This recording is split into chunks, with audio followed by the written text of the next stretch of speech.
Regency निर्माण limited द्वारा मारल में खेती के नाम पर ली गई 63 एकड़ जमीन पर 7,000 करोड़ के घोटाले का आरोप विरोधी पक्ष नेता विजय वडेट्टीवार द्वारा गुरुवार को विधानसभा के मानसून अधिवेशन सत्र के दौरान लगाया गया। विरोधी पक्ष नेता ने 1 महीने के भीतर जांच पूरी करने की मांग की। आइए जानते हैं विरोधी पक्ष नेता द्वारा क्या कहा गया।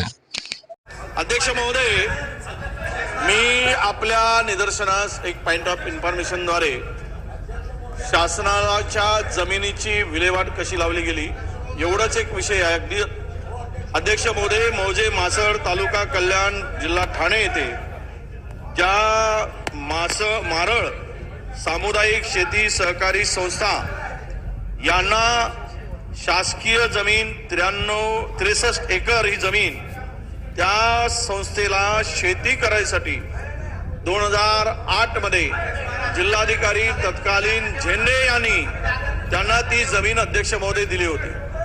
अध्यक्ष महोदय, ही जमीन केवळ शेती उभारणीसाठी दिली असताना या 63 एकर जमिनीची विल्हेवाट लावण्यासाठी रिजन्सी निर्माण लिमिटेड आणि अधिकाऱ्यांनी मिळून 12 दिवसामध्ये, फक्त ही कंडिशन काय होती, 63 एकर जमिनीवर, या जमिनीवर मारळ तालुका कल्याण जिल्हा ठाणेच्या शेती प्रयोजनासाठी ते जर कंडिशन झाला असेल तर ती जमीन परत घेण्याचे सुद्धा त्या आदेशमध्ये नमूद होते। परंतु अध्यक्ष महोदय, मोठा विषय असा आला की 12 दिवसामध्ये करारनामा करून आज या ठिकाणी त्या जमिनीचं व्हॅल्युएशन कमी दाखवून 4.5 कोटीमध्ये फक्त ती जमीन बिल्डराच्या घशात त्या तत्कालीन अधिकाऱ्यांनी घालून 7,000 कोटीचा घोटाळा अध्यक्ष महोदय केला।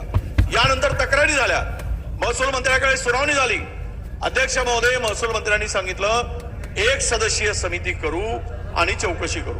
अध्यक्ष महोदय, 3 महिने झालेत, ती चौकशी पूर्ण झाली नाही, पुन्हा मुदत वाढवून दिली आणि ती मुदत वाढवत आज तिथे या 63 एकर जागेचा पूर्ण ताबा, शासकीय जमीन, सरकारी जमिनीचा ताबा बिल्डरांनी घेतला आणि यातून अध्यक्ष महोदय 30,000 कोटी रुपये हा बिल्डर कमवणार आहे। अध्यक्ष महोदय, म्हणून माझी विनंती आहे, या प्रकरण जे चौकशीचे आदेश महसूल मंत्र्यांनी दिले ते 1 महिन्याच्या आत ती चौकशी पूर्ण करून घ्यावी आणि ज्या कंडिशन मध्ये शेती दिली, जागा दिली, त्याची ते कंडिशन किंवा ज्या नियमानुसार अटी आणि शर्तीचा भंग झाल्यामुळे ती जमीन परत महसूल विभागाकडे, शासनाकडे जमा करावी, ही माहिती म्हणून आपल्याकडे देतोय। मोठं प्रकरण आहे, आपण शासनाला सूचना करून 1 महिन्याच्या आत चौकशी करावी एवढे निर्देश द्यावेत अशी विनंती आहे। शासनाने नोंद घेऊन उचित कारवाई करावी। नानाभाऊ बोला। अध्यक्ष महाराज,